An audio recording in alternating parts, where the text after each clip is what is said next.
Hello viewers, তো তোমরা অনেক সময় কমেন্ট করে থাকো যে ভাই আমরা যখন লাইভ ম্যাচ খেলি তখন দেখা যায় যে অনেক প্লেয়ার ডি বক্সের বাইরে থেকে গোল দিয়ে দেয় এবং সেগুলো খুব সহজে গোল হয়েও যায়। তো তোমরা কেন পারো না? এটা নিয়ে আর কি অনেকেই কমেন্ট করে থাকো এবং আজকের এই ভিডিওটাতে তোমাদেরকে জানিয়ে দেব কিভাবে খেললে, কোন পজিশনে খেললে তোমরা লং শটে গোল দিতে পারবে এবং সেখান থেকে ভালো একটা রেজাল্ট পাবে। তো বন্ধুরা, আশা করি ভিডিওটা সম্পূর্ণ না টেনে দেখবা। নতুন হয়ে থাকলে চ্যানেলটি সাবস্ক্রাইব করে দিবা আর ভিডিওটাতে যারা এখন লাইক দাও নাই দ্রুত একটা লাইক করে দিও। ওকে, তো আমি আমার টিমে চলে গেলাম। তো দেখতে পাচ্ছ সব সময় খেলার ক্ষেত্রে এমন একটা ফরমেশন বাছাই করে খেলবা যেখানে স্ট্রাইকার পজিশনে দুইটা প্লেয়ার থাকে। তো এখানে দেখতে পাচ্ছ নেইমার এবং এমবাপ্পে দুইটা প্লেয়ার রয়েছে। তো এই দুইটা প্লেয়ার কিন্তু স্ট্রাইকার পজিশনে রয়েছে। তো আমার ফরমেশনটা হচ্ছে ৪-১-২-১-২ ফরমেশন।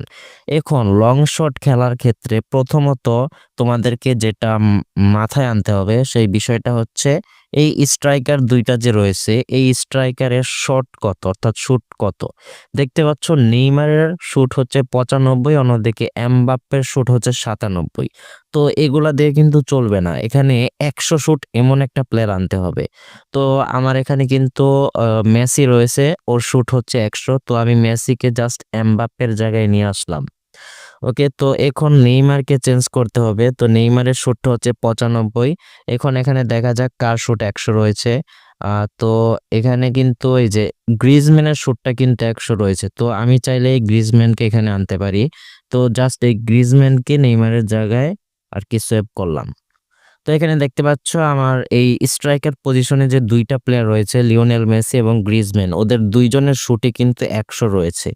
তো লং শট খেলার ক্ষেত্রে অবশ্যই স্ট্রাইকারে যারা থাকবে তাদের শটটা মাস্ট বি ১০০ থাকতে হবে। আর যদি ১০০ না করতে পারো তাহলে ৯৮ মাস্ট বি রাখার চেষ্টা করবে। ওকে, তো আমি এখন এই পজিশন যেটা সেকেন্ড স্ট্রাইকার বলা হয়, তো এই সেকেন্ড স্ট্রাইকার পজিশনে এমন একটা প্লেয়ার রাখতে হবে যাদের শুটটা হচ্ছে তোমার ১০০। তো এখানে দেখতে পাচ্ছ দিবালা ৯৩ রয়েছে। তো আমি এখানে স্ক্রল ডাউন করে একটু নিচে যাই। তো কুতিনো কিন্তু এখানে বেস্ট হবে, কারণ কুতিনোর শুটটা কিন্তু এখানে ১০০ রয়েছে। তো আবার ট্রাই করবা এখানে ট্যাকেলটারও একটু বেটার অপশন পেতে পারো, কারণ ট্যাকেলটাও কিন্তু এখানে ভালো কাজ করবে। ট্যাকেল এবং শুট এই বিষয়টা খেয়াল করে এখানে তুমি সেকেন্ড স্ট্রাইকার পজিশনে একটা প্লেয়ার নামাবে। তো দেখতে পাচ্ছ আমি কুতিনোকে নামালাম, ওর ট্যাকেল হচ্ছে ৬২ এবং মোটামুটি আর কি ট্যাকেল দেওয়ার মতো একটা আর কি রয়েছে। তারপর শুট হচ্ছে ১০০। তো এই ৩টা পজিশন, তোমার সেন্টার ফরওয়ার্ড পজিশন এবং সেকেন্ড স্ট্রাইকার পজিশন, এই ৩টা প্লেয়ার, এই যে ৩টা প্লেয়ার, এই ৩টা প্লেয়ার অবশ্যই শুট যাতে ১০০ থাকে। আমার গ্রিজম্যানের শুট ১০০, মেসির শুটও কিন্তু ১০০, তারপরে এই যে কুতিনোর শুটও কিন্তু ১০০। তো আমার ৩ জনেরটা কিন্তু হয়ে গেছে। এখন আরেকটা যে বিষয়, এই যে এই ডি ইয়ং অর্থাৎ লেফট মিডফিল্ডার এবং রাইট মিডফিল্ড পজিশনে এমন একটা প্লেয়ার রাখতে হবে যেখানে তোমার শুট পাশাপাশি পাস, এই বিষয়গুলো খেয়াল রাখবা। তো পাসটা ১০০ কার কার রয়েছে আমি এখানে জাস্ট একটু দেখি। তো রোনালদো যদি দেখি, রোনালদোর পাস কিন্তু ১০০ রয়েছে। তো ভালো পাস দিবে, কারণ তোমার এই যে এই লেফট মিডফিল্ডারটা ও কিন্তু পাস দিবে কুতিনোকে, তারপর গ্রিজম্যানকে এবং এমনকি লং শটে আবার মেসিকেও দিতে পারবে। তো পাসটা ভালো হওয়া দরকার, এর জন্য পাসটা হচ্ছে ওর ১০০ রয়েছে। তো আমি এর জন্য রোনালদোকে এখানে আনলাম। তো এই যে আবার রাইট মিডফিল্ড পজিশনে আমাকে এখন ১০০ প্লেয়ার রয়েছে যার, অর্থাৎ ৫টা যার ১০০ রয়েছে, আমি তাকে আনার চেষ্টা করি। এখানে ডি ব্রুইনে রয়েছে, ৫টা দেখতে পাচ্ছ, তার কিন্তু ১০০ আছে। তো এই যে এই ৫টা প্লেয়ার নিয়ে আমি আজকে লং শটে দেখাবো তোমাদেরকে যে আসলেই গোল হয় কিনা। তো এখানে দেখতে পাচ্ছ গ্রিজম্যানের শুটের উপর আমি বেশি একটা অ্যাটাক করেছি। দেখতে পাচ্ছ শুটটা হচ্ছে ওর ১০০, তারপর মেসির শুটটাও কিন্তু ১০০, কুতিনোর শুটটাও কিন্তু ১০০। আর এই ২টা প্লেয়ার এখানে আমি পাসটাকে একটু বিবেচনা করে দেখলাম। পাসটা এখানে ১০০ দিয়েছি। তারপরে যে রোনালদোর পাসটাও কিন্তু ১০০, কেভিন ডি ব্রুইনের পাসও কিন্তু ১০০। তো আমি এখন একটা ম্যাচ ওপেন করতেছি আর তোমাদেরকে দেখাচ্ছি যে লং শটে কিভাবে গোল দিবা, আসলেই সম্ভব কিনা এইভাবে গোল দেওয়ার বিষয়। তো জাস্ট আমি এক্সিবিশন ম্যাচটা ওপেন করতেছি। ওকে, তোমাদেরকে নিয়ে প্লেয়িং ফিল্ডে চলে আসলাম এবং যেভাবে ম্যান সাজালাম, কুতিনহো, মেসি এবং গ্রিজম্যান, এই ৩টা প্লেয়ারকে দিয়ে গোল দেওয়ার চেষ্টা করব। সবাই কিন্তু উপরে খেলতেছে। তো কুতিনহো লং শট দিল এবং গোল কিন্তু হয়ে গেল। তো লং শটে ডি বক্সের বাইরে থেকে কিন্তু গোলটা হয়ে গেল।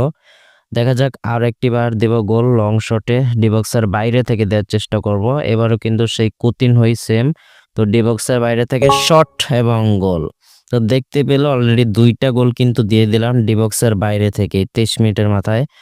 তো কুতিনহো আবারও কিন্তু লং শট নিবে এবং আর একটা গোল কিন্তু হয়ে গেল। তো দেখতে পেলে 3টা গোল অলরেডি হয়ে গেল এবং 3টা কিন্তু কুতিনহো দিয়েছে। তো কুতিনহোর শুট কিন্তু 100 ছিল।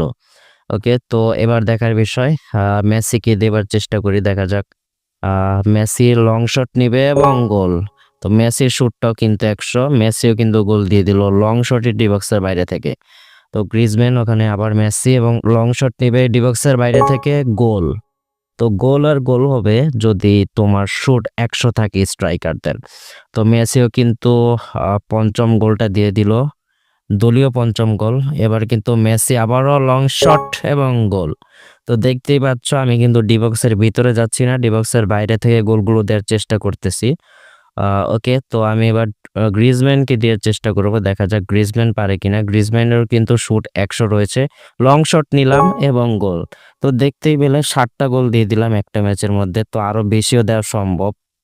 তো এবার তোমরা যদি যাদের স্ট্রাইকারদের অর্থাৎ শুট বেশি থাকে তাদেরকে নিয়ে খেলার চেষ্টা করবে, আশা করা যায় তোমরা লং শটে ডিবক্সের বাইরে থেকে গোল দিতে পারবে।